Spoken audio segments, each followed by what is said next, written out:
प्यारे बच्चों, good morning. आज का हमारा विषय है जूझ पाठ। उसका हम सार करेंगे। जैसा कि आपने पिछले 2 वीडियो में इसको सुना होगा, अब हम इसका आखिरी वीडियो इस पाठ की, इसमें हम इस पाठ का सार करते हैं। तो शुरू करते हैं। वह बसंत पाटिल के साथ दूसरी तरफ के बच्चों के सवाल जांचने लगा। फलस्वरूप आनंदा को बसंत पाटिल की दोस्ती जमने लगी थी। मास्टर जी अब लेखक को आनंदा कहकर पुकारने लगे। आनंदा की मास्टरों के साथ आत्मीयता बढ़ गई और पाठशाला में उसका विश्वास भी बढ़ गया। पाठशाला में सौंदेलकर मराठी के मास्टर थे। जब वे मराठी में कोई कविता पढ़ाते तो स्वयं भी उसमें खूब रम जाते थे।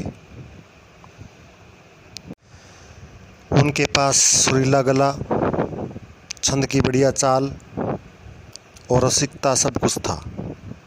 उन्होंने मराठी की कविताओं के साथ साथ अंग्रेजी की कविताएं भी कंठस्थ थी।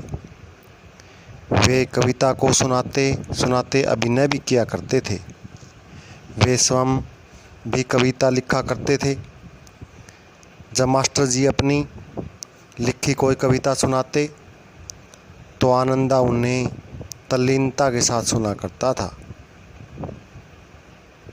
वह अपनी आँखों और प्राणों की सारी शक्ति लगाकर दम रोककर मास्टर जी के हाव भाव, चाल, गति और रस का आनंद लेता था।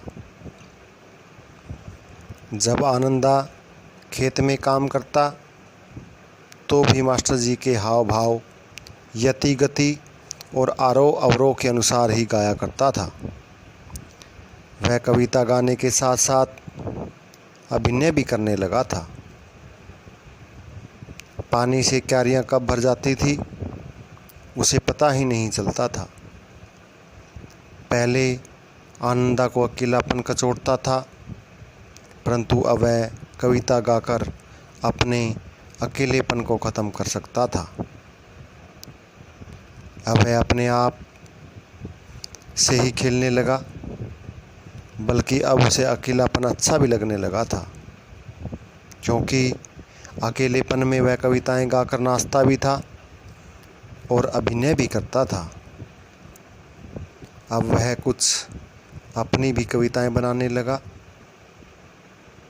एक बार तो मास्टर जी के कहने पर उसने बड़ी कक्षा के बच्चों के सामने कविता सुनाई थी। इस तरह आनंदा के अब कुछ नए पंख निकल आए थे।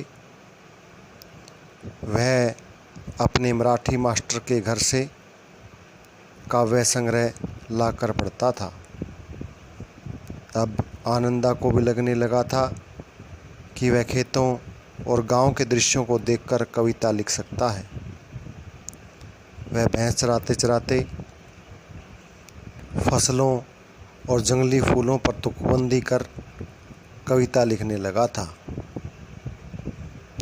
जब किसी रविवार को कोई कविता बन जाती तो सोमवार को मास्टर जी को दिखाता था।